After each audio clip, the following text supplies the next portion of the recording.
In the silent room, the Millionaire'S twins kneel beside the nanny, who promises to care for them as if they were her own.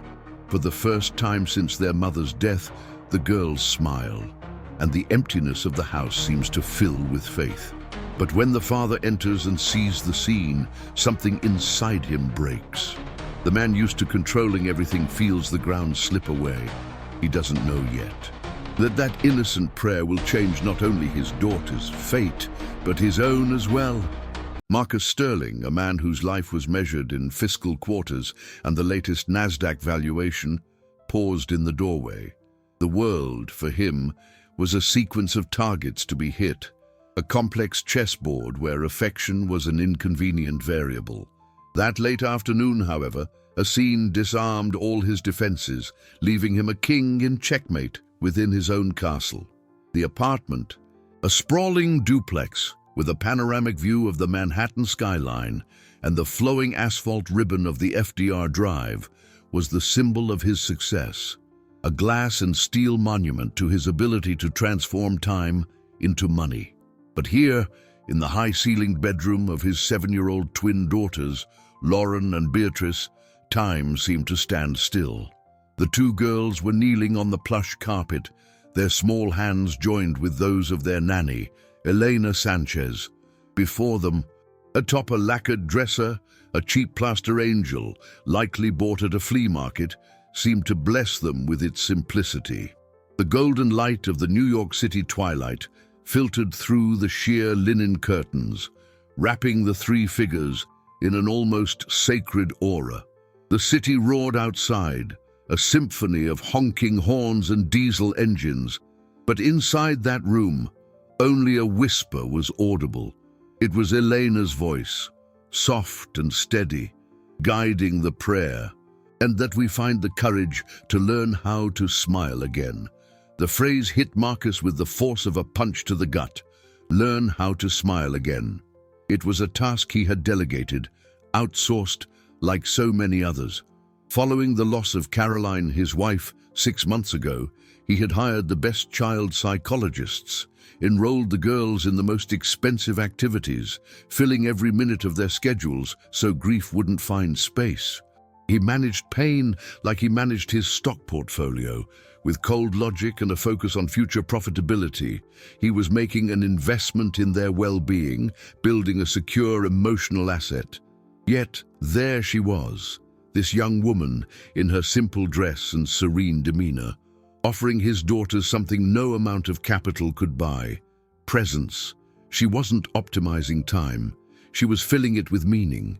He, who had spent his childhood in Swiss boarding schools, learning that vulnerability was a liability to be eliminated, felt the ground slip beneath his Italian leather shoes. His marriage to Caroline had been more a contract merging two powerful families than a union of souls. Love for them was a social formality, a clause in the agreement. Now, watching his daughters surrender to that simple prayer, he recognized the emptiness his method left behind. He had a nervous tic, a compulsive need to straighten pictures and align objects, as if he could fix the world's disorder by adjusting the symmetry around him. But this scene was irredeemably crooked in his perfectly calculated universe, and yet it felt like the most right thing he had ever witnessed. It was then that Eleanor, as if sensing the weight of his gaze, slowly raised her head. Her large, expressive brown eyes met his. The air grew thin, panic flashed across her face. Her breath caught in her throat. It was the fear of the employee caught in something personal, intimate, outside the scope of her duties. But beneath the fear, there was something else, a spark of challenge, of dignity.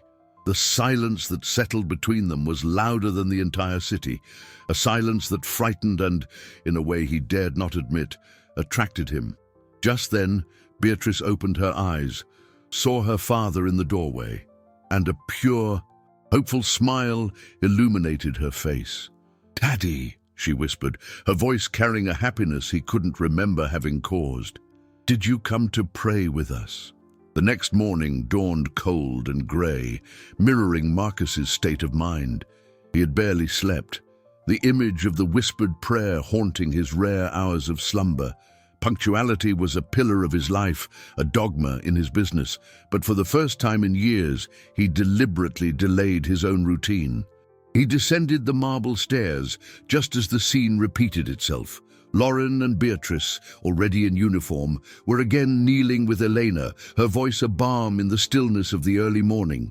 He remained silent, no longer an accidental spectator, but a witness who had chosen to be there.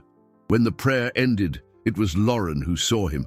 "Daddy, stay just one more minute," she pleaded, her voice sleepy and full of an authority only childish innocence possesses. The request was simple, almost trivial, but for Marcus it was an abyss.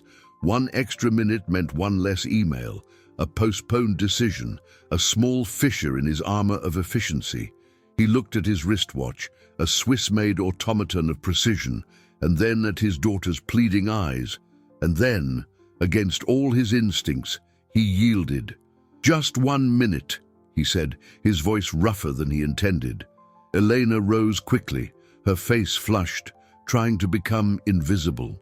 "I'll check on breakfast," she murmured, retreating towards the kitchen.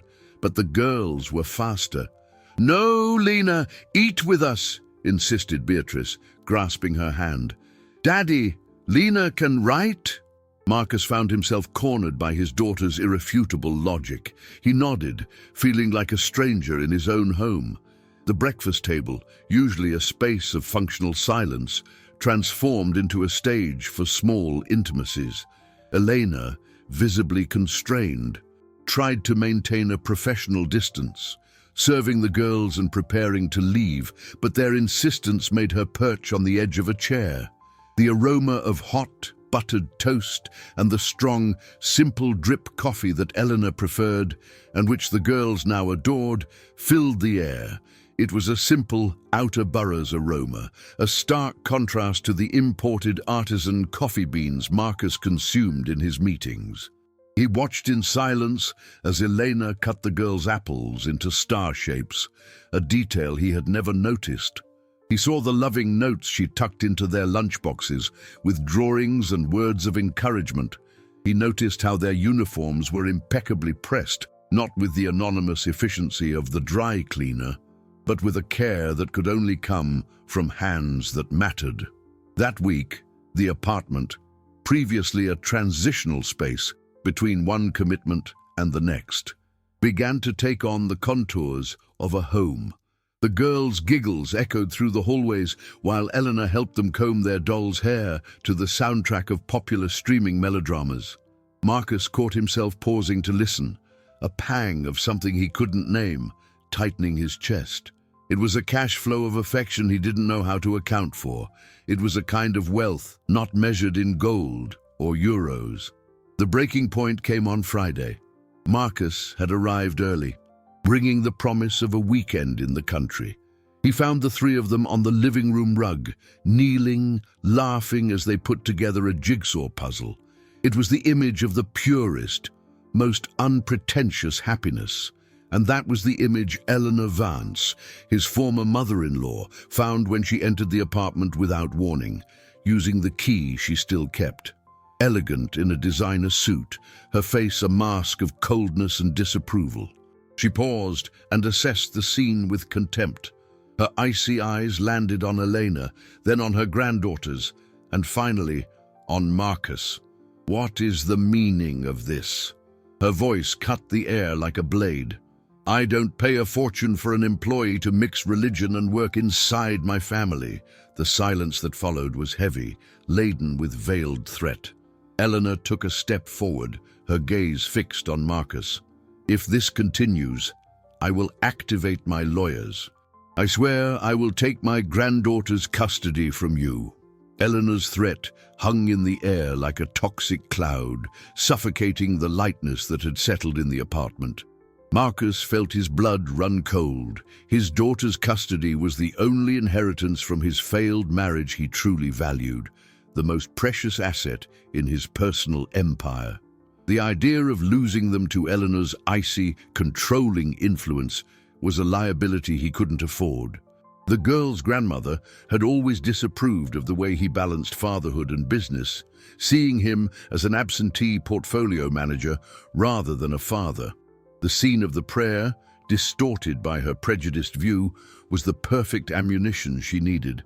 "Eleanor, please, let's not discuss this in front of them," he said, his voice controlled, trying to project a calm he didn't feel. Elena was already standing, her face pale, her shoulders hunched. As if she wished to erase herself from existence, the twins, sensing the tension, looked from their grandmother to their father, their eyes wide with confusion and fear. "Let's go to the office," he ordered, his tone brooking no refusal. Eleanor followed, shooting a final furious glare at Elena, who instinctively hugged the girls, forming a protective shield around them. Behind the closed doors of his home office, a mahogany and leather sanctuary where multi-million-dollar decisions were made daily, Marcus felt powerless. Eleanor minced no words. She accused Elena of undue influence, of proselytizing, of being an opportunist who preyed on the children's fragility. Every word was a stab, an unjust accusation that echoed the coldness with which Caroline used to treat the staff. "This woman is out today," she decreed, "or I file for custody tomorrow." Marcus ran his hands through his hair. Firing Eleanor was the easiest solution, the one that would restore peace with Eleanor and eliminate the legal risk. It would be a loss cut, a purely strategic decision. But for the first time, business logic clashed with an unknown emotion. He thought of Beatrice's smile upon seeing him in the doorway, of Lauren's request to stay one more minute, of the notes in the lunchboxes, of the smell of hot toast. Elena wasn't just an employee, she had become the emotional center of that house. "She didn't do anything wrong," he argued, his voice weaker than he intended. "She was just caring for them." "Caring?" Eleanor laughed, a joyless sound. "She's creating a cheap sentimental circus. Our granddaughters need structure, discipline, not prayers and soap opera songs." The discussion dragged on, a conflict between control and care, between appearances and essence. In the end, exhausted and pressured, Marcus yielded, but not completely. He proposed a middle ground, a solution that would placate Eleanor without destroying his daughter's newfound balance. "She stays," he said firmly, "but there will be rules, rigid rules, no religious activity, no excessive intimacy. It will be strictly professional." Eleanor studied him, her calculating eyes weighing the offer. Finally, she nodded, on the condition that she herself would supervise the enforcement of the rules. When Marcus left the office, he found Elena in the living room, packing the girls' backpacks for the next day, her face a mask of resignation. He approached her, the awkwardness weighing on every step. "Elena, he started, but the words were lost. How could he explain that? To protect her, he needed to hurt her. How could he justify that the joy she had brought to his daughters would now be policed and restricted? He only managed to say, "Starting today, things will need to be different." The pain in her eyes was instantaneous and profound. She didn't cry, didn't protest. She only nodded, dignity her only defense. "I understand, Mr. Sterling." The word "Mr." was like a wall erected between them, restoring the distance that had been so sweetly dissolved. The injustice of the situation settled in the air, cold and sharp, an investment in pain that would yield interest in sorrow in the days to come. That night, for the first time in weeks, there was no prayer before bed. The silence in the girls' room was so heavy it seemed to have form and color, and Marcus, standing outside, felt like the poorest man in the world. The second week began under the weight of the new rules. Spontaneity was replaced by rigid formality, and the apartment, which had warmed with laughter and singing, reverted to a space of calculated silences. Elena moved through the house with discreet efficiency, her gestures restrained, her eyes always downcast. The notes in the lunchboxes disappeared. The hot year-and-buttered toast was replaced by box cereal, and the popular melodrama soundtrack gave way to an oppressive quiet. The twins felt the change immediately. They became quieter, more clingy, as if they feared any display of affection might make Elena vanish for good. They whispered questions about why Lena didn't laugh anymore, why she didn't sit with them to draw. Marcus, observing from a distance, felt the failure of his solution. He had preserved Elena's job, but sacrificed the spirit that made her so essential.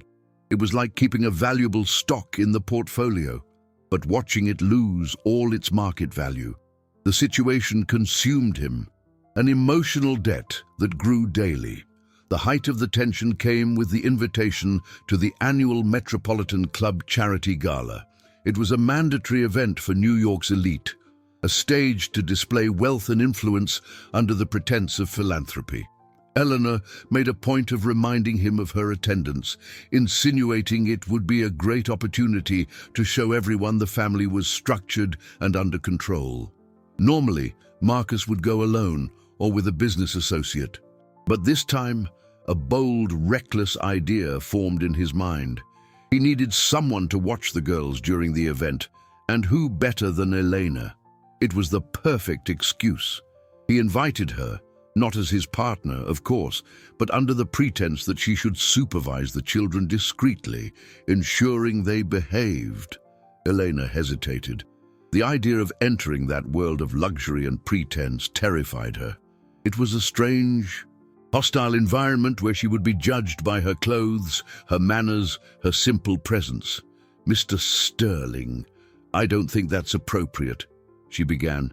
"It's a work order, Elena. You will be paid overtime," he cut in, his tone harsher than intended, using the language he mastered, that of money, to mask his true intention. She nodded, resignation once again in her eyes. On the night of the event, when Eleanor appeared in the living room, Marcus lost his breath. She wore a simple, flowing navy dress that she had adjusted herself. It was a modest piece, probably the best she owned, but on her, it looked like high fashion. Her hair was pulled back in a low bun, and light makeup enhanced the natural beauty that her work uniform concealed. She wore no jewelry, but her smile, though shy, was the brightest accessory in the room. Seeing her, something inside Marcus gave way. The facade of control, the armor of the executive, all seemed to melt. During dinner, he could barely focus on the conversations about the stock market and new investment funds. His eyes constantly sought her out, finding her sitting at a secluded table with the girls, whispering stories to keep them entertained. During a lull, when the orchestra began to play a waltz, he acted on impulse. He crossed the ballroom and stopped before her. "Would you grant me the honor of this dance?" he asked. Elena looked up at him.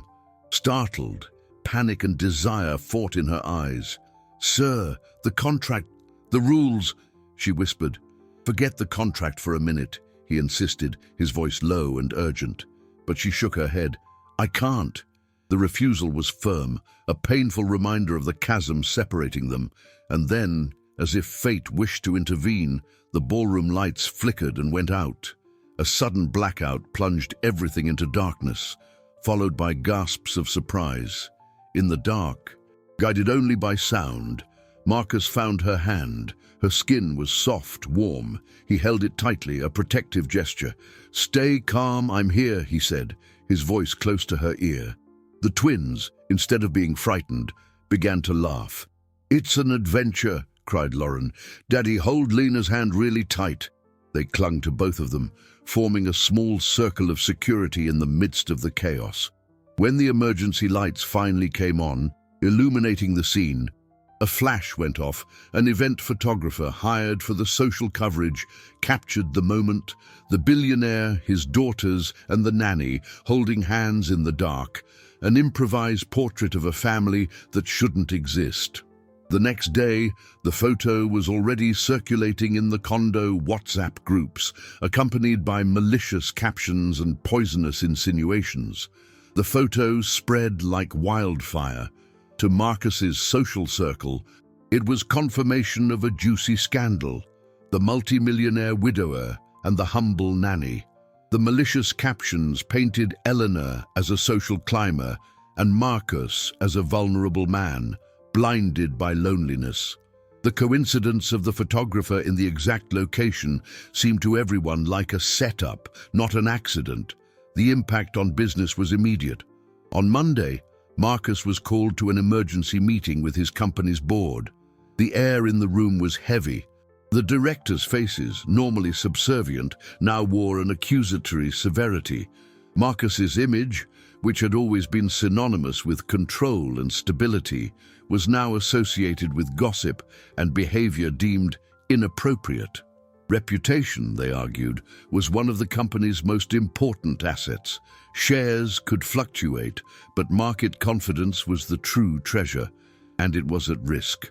One of the board members, an older man who had known Marcus since the start of his career, was direct. "Marcus, your personal life is yours, but when it starts affecting the cash flow and investor confidence, it becomes our problem." Another, younger and ambitious, named Vince, saw opportunity in the crisis. He was the company's image consultant, an expert in managing narratives and containing damage. "We need fast, decisive action," Vince said, with calculated calm. "The public perception needs to be cleaned up. The market does not tolerate emotional instability." He then presented his solution, wrapped in corporate jargon. "To contain the rumors and reaffirm the seriousness of your leadership, we suggest the immediate termination of the employee in question." The word termination echoed in the silent room. "Fire Elena." Again, this was the solution presented, the cleanest and most logical escape route. Sacrifice the weakest piece to save the king. Marcus felt a surge of fury rise in his throat. It was the same predatory logic he himself had applied so many times in his business. But now, being the target, he saw its cruelty. He thought of Elena, of her silent dignity, of how she had endured the injustice of Eleanor's rules without a single complaint. Firing her would be a betrayal, a cowardice. "No," he said, his firm voice cutting through the tension. "That is out of the question." The board members exchanged glances, surprised by his resistance. Vince, however, seemed to have anticipated this response. He had a plan B.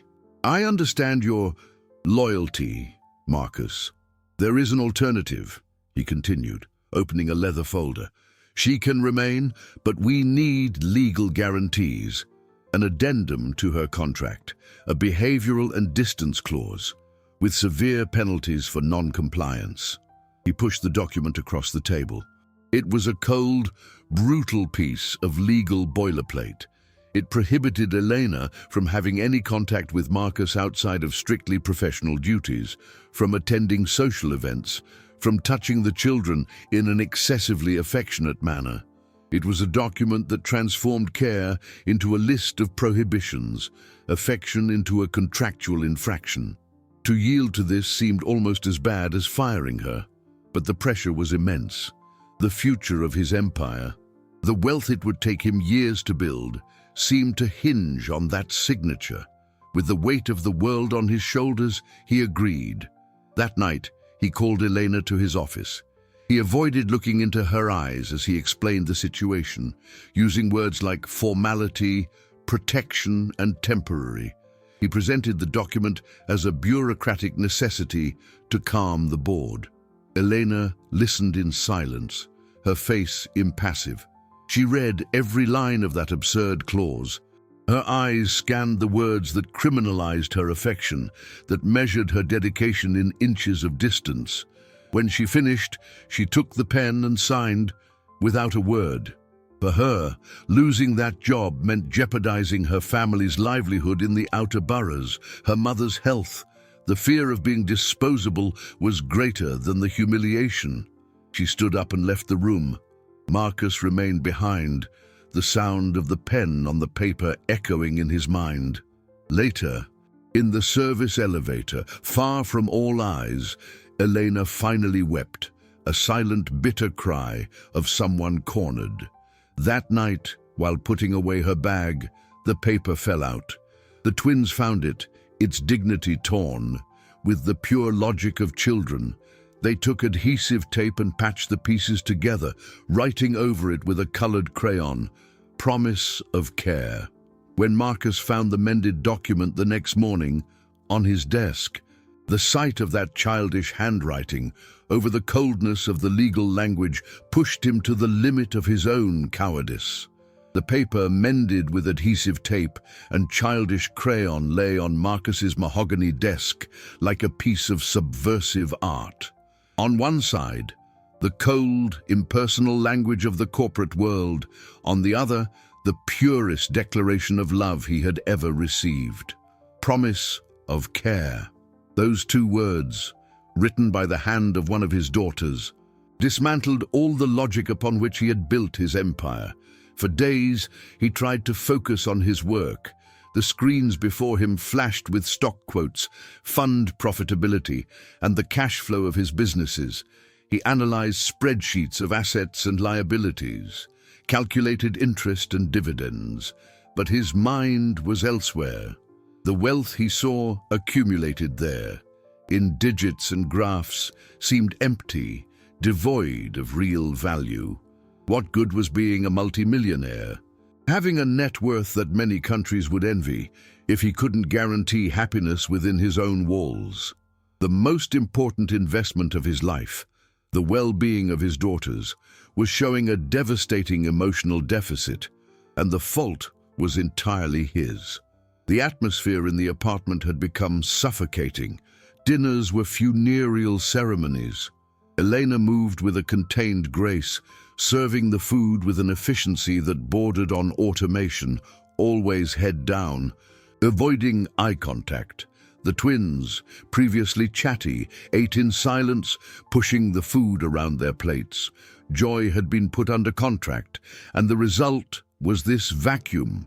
One night, Marcus tried to break the ice, asking about school, about a drawing he saw on the wall.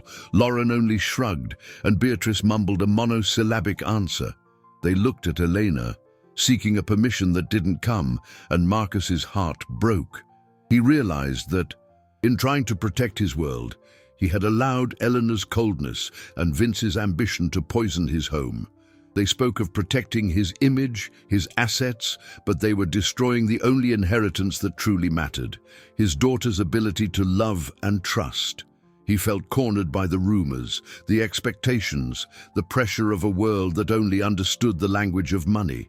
That apartment, with its stunning view, had turned into a golden cage. It was then that the idea emerged, not as a strategic plan, but as a desperate cry for fresh air. The Berkshires, the cold mountain air, the smell of pine, the distance from the city and its curious eyes. It would be an oasis, a chance to escape the pollution, both of the air and of the gossip. It would be an attempt to reclaim the smiles he himself had helped extinguish. The decision was made on impulse, a high-risk gamble against the logic that had always guided him. That night, he found Elena in the living room, folding the girls' uniforms for the next day. The light of the lamp enveloped her, accentuating the melancholy in her face. He stopped at a respectful distance, his heart pounding erratically. "Elena," he began, his voice softer than usual. She started, raising her eyes for a brief instant before lowering them again. "Sir, we are going to the Berkshires this weekend," he announced. The phrase sounding more like a decree than an invitation. "Pack the girls' bags, and yours too." The silence that followed was dense. Elena stood still, the folded uniform forgotten in her hands. Slowly, she raised her face, and her eyes, which had avoided his for days, finally met his gaze. There was panic in them, confusion, but beneath it all, a spark of something he dared not name. The contract, the absurd clause, hovered between them like a ghost, and her silent question was louder than any word. How? The trip to the Berkshires began under a tense silence. an extension of the controlled atmosphere of the apartment. The invisible rules seemed to have packed their bags along with them. But as the car climbed the mountains and the grey of New York gave way to the exuberant green of the countryside, something began to change. The cold, pure air coming through the windows seemed to cleanse not only the lungs, but also the soul. Lauren and Beatrice, amazed by the scenery, chatted in the back seat, forcing an interaction between the two adults in the front that went beyond monosyllables. Upon arriving at the wood and stone chalet Marcus had rented, a discreet luxury retreat nestled among pine trees, the transformation was complete. The girls ran across the lawn, laughing with a freedom they hadn't shown in weeks. That sound, to Marcus, was more valuable than the profitability of all his financial investments combined. He watched Elena unpack the bags with her usual efficiency, but there was a lightness in her shoulders, a sparkle in her eyes that the conduct clause could not erase. Night fell, bringing with it a mist that enveloped the chalet like an embrace. The twins, exhausted from the day's exploration, fell asleep early on the sofa before the crackling fireplace. The only sound in the room was the popping of the wood and the soft breathing of the children. Marcus poured 2 glasses of wine, a gesture that broke at least 3 rules of the contractual addendum. He extended one to Elena, who was sitting on the floor near the fire, adjusting a blanket over the girls. She hesitated, her gaze fixed on the glass. "I think up here, 7,000 feet above sea level. The company board can't hear us," he said, his voice low, tinged with bitter irony. She accepted, her fingers brushing against his for an instant, an electric contact that warmed more than the fire. They remained silent for a long time, just watching the flames dance. It was a comfortable silence, one that didn't need to be filled. It was Marcus who broke it, the confession escaping him like a sigh. "Sometimes I feel like an imposter," he whispered, looking at his sleeping daughters. "I built all this fortune, all this wealth, but the truth is, I have no idea how to be a father. I just manage their schedule." Elena turned her face toward him, the firelight drawing soft shadows on her features. Her eyes held no pity, but a deep and serene understanding. "Being a father isn't a business with goals and results, Mr. Sterling," she said, her voice firm yet gentle. "It's not about having all the answers. Parenthood is also learning in public. It's making mistakes and trying again in front of the ones we love most." The simplicity and wisdom of those words hit him squarely. She didn't judge him, didn't flatter him. She saw him. In that moment, he wasn't the billionaire, the boss, the man who signed her check. He was just a man, vulnerable and lost. The distance between them evaporated. The smell of pine and smoke, the warmth of the fireplace, the intimacy of that confession, everything converged to a single point. He leaned toward her, slowly, his eyes fixed on hers, seeking a permission that needed no words. She didn't retreat. Her breath caught. The kiss was a millimeter away from happening, a moment that could redefine everything. And then, the jarring sound of a cell phone shattered the spell. It was Marcus's phone. He looked at the screen. "Eleanor." He answered, the irritation evident in his voice. "What is it, Eleanor?" Her voice on the other end of the line was icy, cutting, the unexpected turning point that would transform the oasis into a battlefield. "Enjoying the mountain air, Marcus. I'm glad you took time for the girls, but a little bird told me you took the nanny along to your love nest. A very loyal employee in your building keeps me informed of everything." The spell broke with the violence of a shattered mirror. Eleanor's voice, metallic and cold through the phone, was a poison that infiltrated the fire-warmed atmosphere. Marcus straightened up, the vulnerability of seconds ago replaced by a mask of contained fury. The hand that had almost touched Elena's face now gripped the cell phone with a force that whitened his knuckles. The near kiss became a distant memory, a possibility extinguished before it was even born. Elena instinctively recoiled. the warmth in her cheeks giving way to an icy coldness. Her world, built on the fragile foundation of trust and affection, had just been shaken by an earthquake.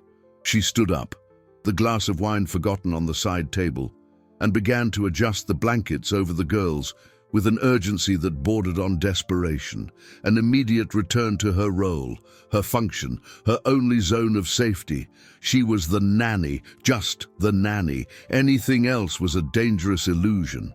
She knows we're here. She's threatening to call the court, alleging undue influence, Marcus said, his voice low and tense, hanging up the call. He didn't need to say anything else. The unspoken words hung between them. The scandal, the humiliation, the loss of custody, the trip, which should have been an escape, had become a trap. "Pack up," he ordered, his tone once again that of the executive who commands, who controls damage. "We're going back to New York." Now, the drive back down the mountain was the opposite of the trip up. The darkness outside seemed to mirror the darkness that had settled inside the car. The girls, abruptly awakened, slept again in the back seat, oblivious to the emotional storm enveloping the adults. Marcus drove with fierce concentration, his eyes fixed on the winding road, but his mind was traveling at 1,000 miles per hour. He, the man who moved the market with a decision, who transformed capital into more capital and whose fortune was envied, felt utterly bankrupt. He was being blackmailed by his former mother-in-law and spied upon by his own staff. His wealth could not buy loyalty or peace. Through the rearview mirror, he saw Elena's reflection huddled against the window, a silhouette of pure desolation. Guilt consumed him. He had dragged her into the center of his personal hurricane, and she would be the first to be destroyed. Elena, in turn, felt panic rising in her throat. That near kiss now seemed like a crime, a betrayal of her own promise to protect herself. She had allowed a crack to open in her armor, and his world, with its cruel rules and high stakes, had invaded her. She thought of her mother, of her family. Losing that job wasn't just a matter of income, it was a matter of dignity. She would forever be the opportunistic nanny. The fear of being disposable, her oldest ghost, now haunted her with a real and threatening face. When the first summer rain began to fall, thick and heavy, and the car finally descended the mountain, the city greeted them with its familiar weight. The wet asphalt glistened under the streetlights, and the late-night traffic seemed more oppressive than ever. The chalet in the mountains already felt like a dream from another life. As they entered the sumptuous lobby of the building, the night doorman, a gentleman who had always been cordial, greeted them with a look of pity and discomfort. He held out a tablet to Marcus, hesitating. "Mr. Sterling, I think you need to see this." On the screen, the headline of a famous online social column blazed in large letters, accompanied by the photo taken during the club blackout. The title was a poisonous dagger, "The Lone Heart of the Sterling Empire, Nanny or Billionaire's New Emotional Investment." The war was no longer private. It had become a public spectacle. The headline on the tablet screen was more than digital ink. It was a sentence. Every word was a brick in the wall rising between them, solidifying the distance the near kiss had tried to annihilate. Marcus tasted the bitter iron tang in his mouth. He, a man who had built a financial empire, who negotiated in euros and dollars like trading cards, who understood the complex cryptocurrency market and the stability of gold, was being publicly demoralized. His name, an asset of incalculable value, was being dragged through the mud. But when he looked at Elena, fury gave way to sharp pain. She was pale, her eyes fixed on the screen, but he knew she wasn't reading the words. She was seeing her greatest fear materialized, being viewed as a caricature, the fortune hunter, the opportunist. The elevator ascended in a sepulchral silence. Each floor conquered increased the pressure, as if they were diving into deep water. Inside the apartment, the door closed with a click that sounded like the end of everything. Without a word, Elena walked toward her small room, her shoulders hunched under the weight of an undeserved humiliation. Marcus followed her. "Elena, wait." She stopped but did not turn around. "I'm going to pack my things, Mr. Sterling. I quit." Her voice was a thread, but unbreakable. "Don't be ridiculous. You're not going anywhere," he retorted, the harshness in his voice masking his panic. "My lawyers will handle this. They'll sue that column for every cent. We'll issue a statement, control the damage." He was speaking the language he knew: strategy, capital, damage control. But this was not a financial liability that could be zeroed out in next month's balance sheet. It was a wound to the soul. She finally turned around, and her eyes, once full of warmth, now burned with cold hurt. "Your lawyers, your money, don't you understand? No statement will erase this. No amount of dollars will clear my name in the neighborhood where my mother lives. To them, I will forever be the nanny who tried to pull a fast one on the billionaire boss." The accusation hit him. She was right. He was thinking like a CEO, not like a man. He was trying to mend her honor with the same tools he used to fix a market slump. As the storm gathered between them, two small figures appeared in the doorway of the living room, in pajamas, their hair tousled from sleep. It was Lauren and Beatrice, drawn by the tension. "There's a rain cloud in here," whispered Lauren, rubbing her eyes. Beatrice, always bolder, approached and held Elena's hand on one side and her father's on the other, trying to join them. "Can't we have a pajama picnic on the living room floor?" she asked, her voice full of childish hope, "with chocolate pudding and a floral sheet. Please, to make the rain cloud go away." The request, so simple and so profound, disarmed both of them. Marcus looked at his cell phone, which was vibrating incessantly with calls from his crisis team, and then at his daughter's faces. In that moment, he made a decision that went against all his programming. He turned off the device. "That's a great idea," he said, his voice finally finding a tone of calm. What followed was surreal. On the Italian marble floor of the living room, they spread out a floral sheet. Elena, moving as if in a dream, went to the kitchen and prepared the chocolate pudding. While Marcus lit the fireplace again, they sat in a circle, and the scene was a portrait of the most improbable of families. Eleanor played a quiet country music song on her cell phone, and the girls laughed, transforming the room into a stage for awkward dancing. Marcus caught himself laughing too, a genuine laugh he hadn't felt in years. For 1 hour, the world outside, with its columnists, its lawyers, and its threats, ceased to exist. There was only the warmth of the fire, the sweet taste of chocolate, and the sound of his daughter's laughter. There was a peace, a richness he never knew was possible to possess. It was the plot's respiration, a moment of happiness so pure it was almost painful. And then the doorbell rang, the sound jarring and insistent, breaking the bubble of magic. Marcus stood up, a cold premonition chilling his spine. He opened the door. Outside, Eleanor stared at him with a victorious smile. Beside her, a man in a dark suit and severe expression held a leather folder. It was her lawyer. The smile on Eleanor's face was not one of joy, but of annihilation. The lawyer beside her was the silent executioner of a sentence already pronounced.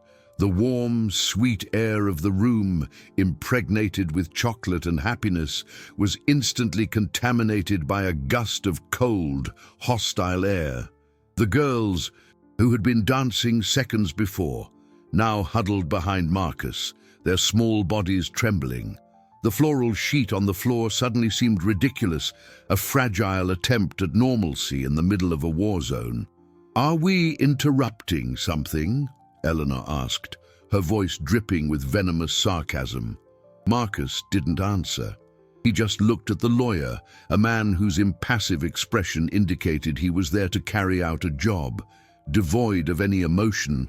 He opened the leather folder with a dry click, the sound echoing in the tense silence. "Mr. Sterling," the lawyer began, with a formality that was, in itself, a weapon. "We are here to present a dossier compiled at the request of Mrs. Eleanor Vance, demonstrating a pattern of inappropriate and worrying conduct by your daughter's caregiver. He pulled out a series of photos printed on high-quality paper. They were grainy images, captured by the building's security cameras. One showed Elena hugging Lauren in the elevator after a fall at the playground.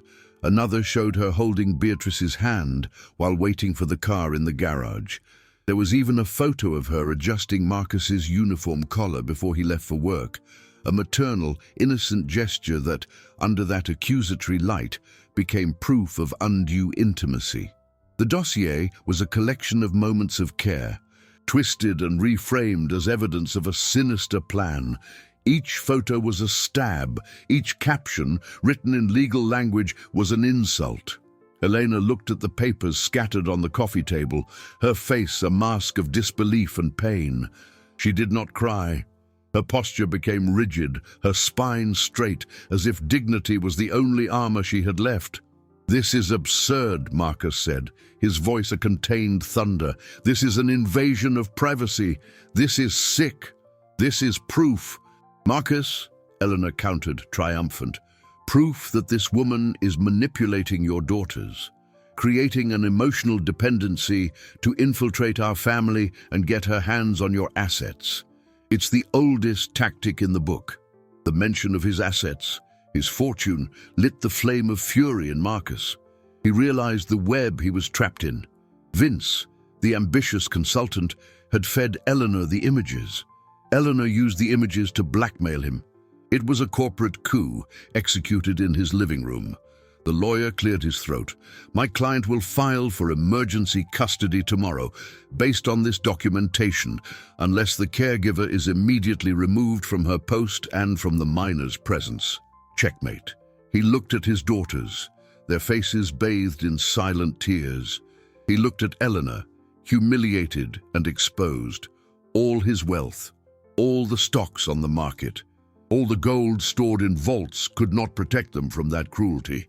And then he exploded, not with shouts, but with a chilling calm that was much more frightening. "Get out of my house, Eleanor." He turned to the lawyer. "And you can inform your client that from this moment forward, all communication will be handled through my legal team.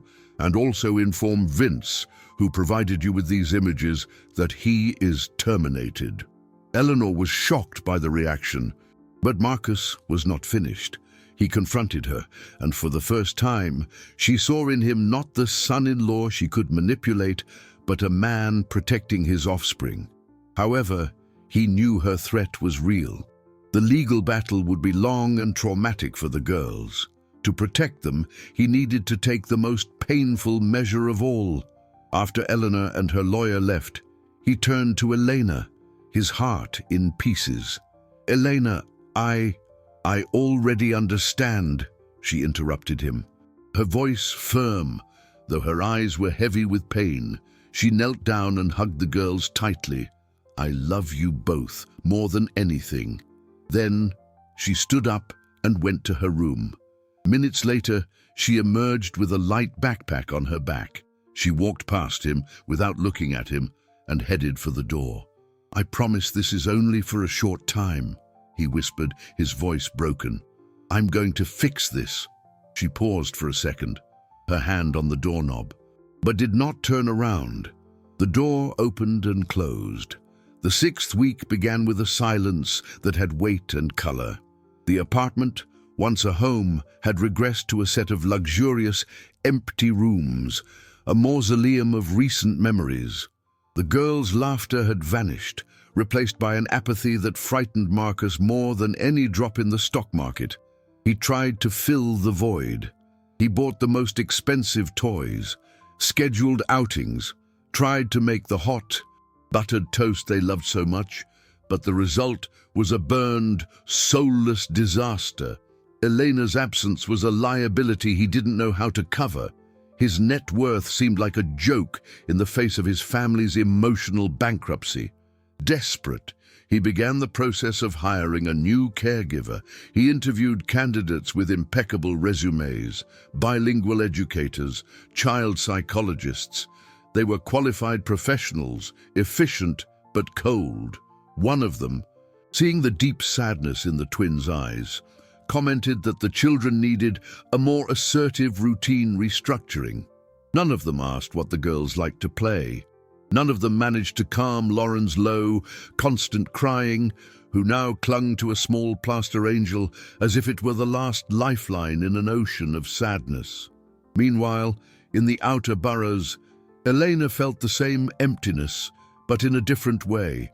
Marcus's apartment was a golden cage. Her house was a nest of worries.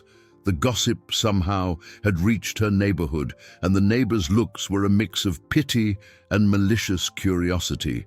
Her mother, a strong woman who never complained, fell ill with worry. She saw her daughter, once so full of life, wandering around the house with lost eyes. "You need to find another job, my daughter," she would say, her voice weak. But Elena couldn't. Her heart was in pieces, and the idea of caring for other children felt like a betrayal to the two girls who had become hers. She decided she wouldn't look for anything until the pain lessened, until she could resolve the mess inside herself. The city, however, had its own plans. A summer storm, one of those that turned New York into an aquatic chaos, broke over the metropolis.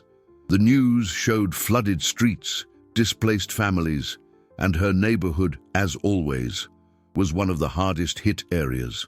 Marcus watched the images on his office TV, feeling helpless.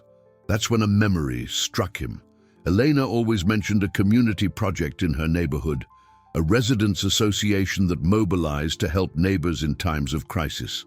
It was an investment of time and compassion, the only income she knew aside from her salary. Driven by an impulse that was neither strategic nor calculated, he called the director of his foundation.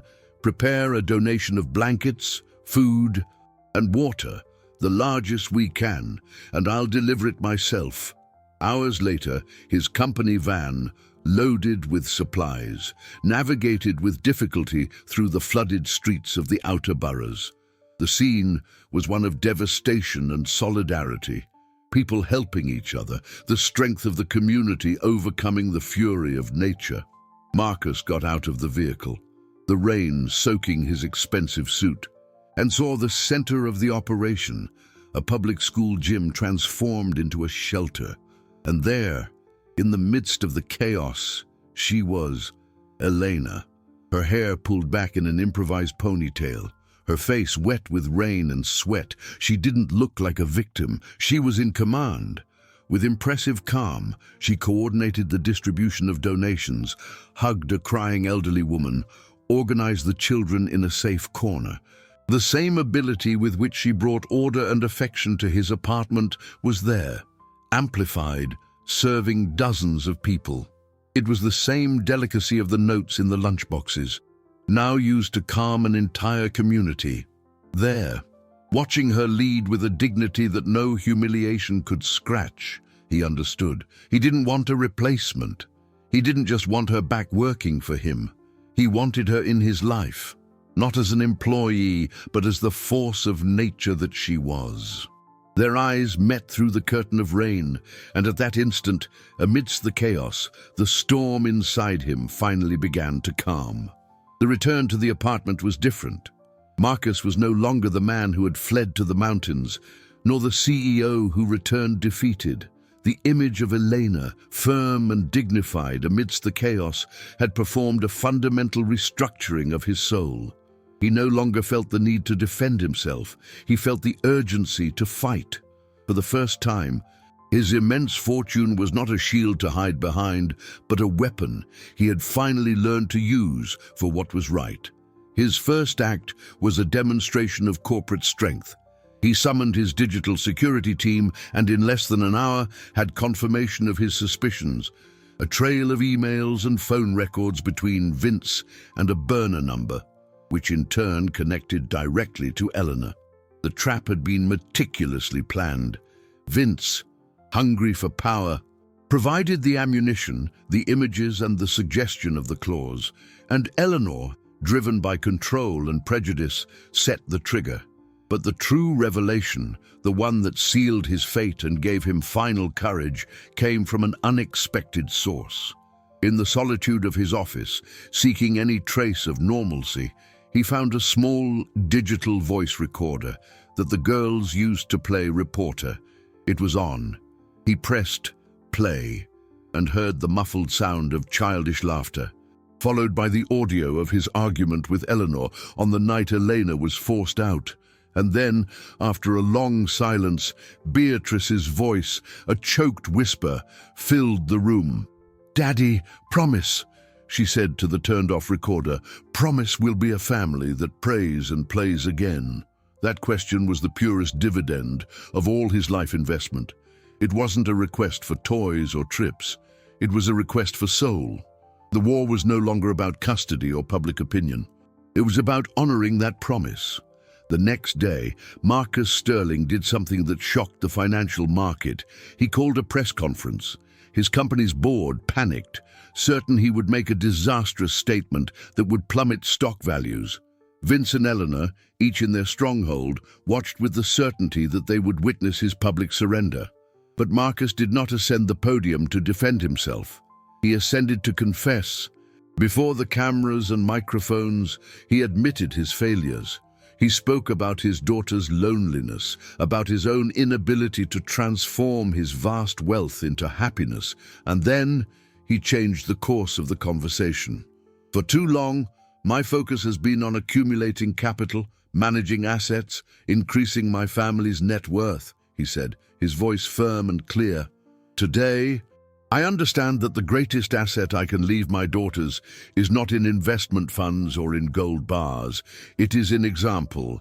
That is why I'm here to announce the creation of the Sterling Community Fund, a permanent fund dedicated to financing grassroots projects in socially vulnerable areas in New York."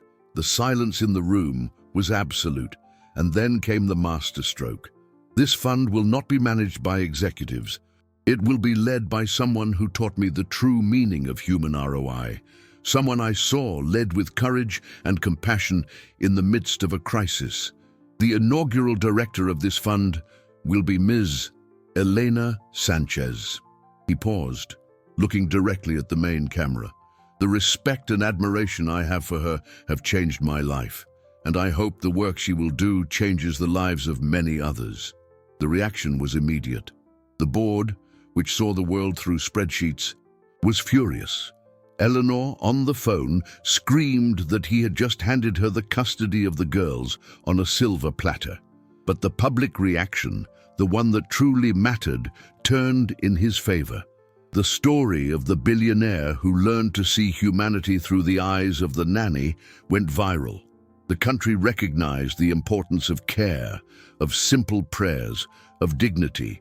He had won the narrative war, but the most important battle was yet to come. Night descended upon New York, but for the first time, Marcus did not see it from the top of his empire. He saw it from the ground, from the asphalt of a neighborhood that pulsated with a life he barely knew. The luxury car, silent and dark, was an alien ship parked on a simple street in the outer boroughs. The twins, holding his hands, looked at the modest houses with reverent curiosity. They knew, with the infallible intuition of children, that this was a decisive moment.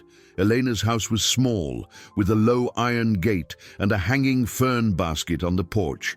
The yellow light of the street lamp bathed the scene, lending it the solemnity of a stage. It was Elena who opened the door. Before he had the courage to knock, she saw him, and the world stopped for an instant. She wasn't wearing a uniform, but simple jeans and a cotton blouse. She was on her territory, in her power, and the beauty that emanated from her was that of resilience. "Daddy has a promise to make." Lauren's thin voice broke the silence.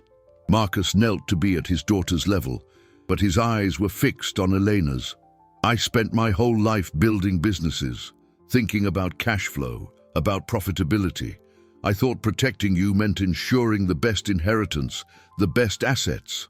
I was wrong."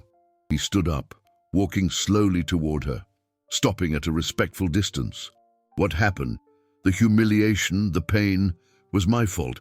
I used the rules of my world to try to fix something I didn't understand. and I'm sorry." The sincerity in his voice was palpable, devoid of any artifice. "The press conference wasn't a marketing ploy. It was the only way I found to tell the truth. And the truth is, you, Elena, are the strongest and most honest person I have ever known." He took a deep breath. "I didn't come here to ask you to return as the nanny. I came to ask for a chance to build something new, with clear rules, but this time, our rules." He extended his hand, not to touch her, but as a gesture of offering. "I want you to accept being the director of the community fund, with total autonomy, with your own team. It is a necessary break so that anything else between us can be ethical, so that no one can ever again say you depend on my money. I need you, but not as my employee. I need you as the compass that shows me north." Elena felt her whole body tremble. It was more than she dared to dream. It was not an apology. It was an act of reparation. It was not a job offer. It was a recognition of her worth. She looked at the girls, who watched them with hopeful eyes, and then at that man, so different from the controlling boss she had known. He had learned to kneel, not out of guilt, but out of love.